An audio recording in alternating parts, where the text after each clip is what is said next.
Bonjour à tous, correction du numéro 79, page 156. On vous donne deux représentations graphiques. Une courbe C, c'est la représentation graphique de la fonction logarithme, et une droite delta, qui est la droite qui représente la fonction f de x égale x, c'est-à-dire la droite d'équation y égale x. D'accord? Elle passe par les points de coordonnées 1, 1, 2, 2, 3, 3.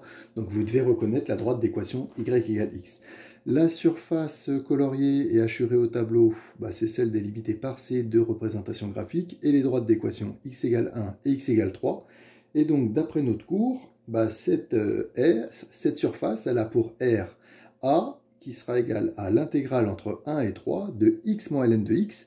On fait bien x moins ln de x parce que delta, elle est au-dessus de c. D'accord? Donc, pour que ça soit une expression positive, on fait bien x moins ln de x et pas ln de x moins x. Donc x moins ln de x dx exprimé donc en unité d'air. Quand on vous demande exprimer l'intégrale, c'est juste la donner, c'est pas la calculer. Donc on s'arrête là pour cette question. Une unité d'air, je vous rappelle que c'est l'aire du rectangle, on avait dit OIKJ. Ici c'est le cas particulier où c'est un carré en fait de côté 1. Le côté de l'unité de longueur ici c'est 1 cm. Donc 1 fois 1, l'aire de ce carré c'est 1 cm carré. Donc une unité d'air, ça sera 1 cm carré. Donc quand vous avez votre résultat en unité d'air, c'est comme s'il était en cm carré. Cette intégrale, à ce moment-là de l'exercice, de toute façon, vous ne pouvez pas la déterminer, parce que la primitive de ln de x, ce n'est pas un résultat du cours admis, on ne connaît pas, hein, on connaît la dérivée, c'est 1 sur x, mais on ne connaît pas la primitive. Donc on ne pourrait pas déterminer cette intégrale. Par contre, à l'aide de la calculatrice, la calculatrice, elle sait le faire. Et si vous êtes sur TI, c'est cette fonction-là, vous donnez la fonction à intégrer, vous donnez la variable, vous donnez les deux bornes de votre intervalle. Donc là, on cherche entre 1 et 3, donc vous notez entre 1 et 3. Hein. Peut-être que ce n'est pas cette fonction-là sur votre calculatrice, ça sera à vous de vérifier. Mais quand vous tapez tout ça, votre calculatrice va vous renvoyer 2,70.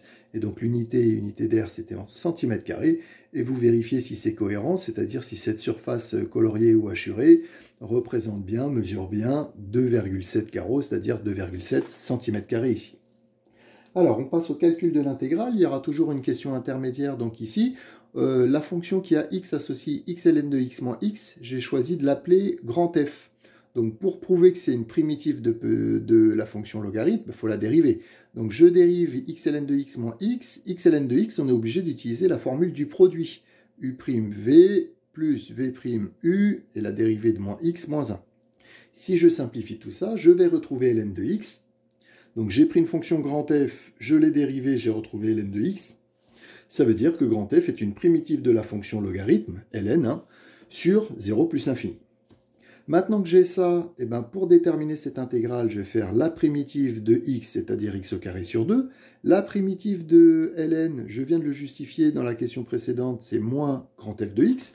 Donc vous pouvez l'écrire comme ça, ou vous pouvez même mettre moins, et entre parenthèses, x ln de x moins x, comme vous voulez.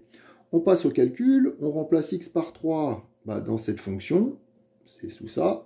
On remplace x par 1 dans cette fonction, c'est tout ça. Dans le calcul, ça va donner tout ça. ln de 1, ça fait 0. Et donc, quand je réduis et que j'additionne les constantes ensemble en faisant bien attention au signe négatif, je vais retrouver 6 moins 3 ln de 3, la valeur exacte, unité d'air ou centimètre carré, comme vous voulez. Si vous tapez ça sur votre calculatrice, vous allez retrouver votre valeur approchée de la question 2, c'est-à-dire 2,7. Voilà.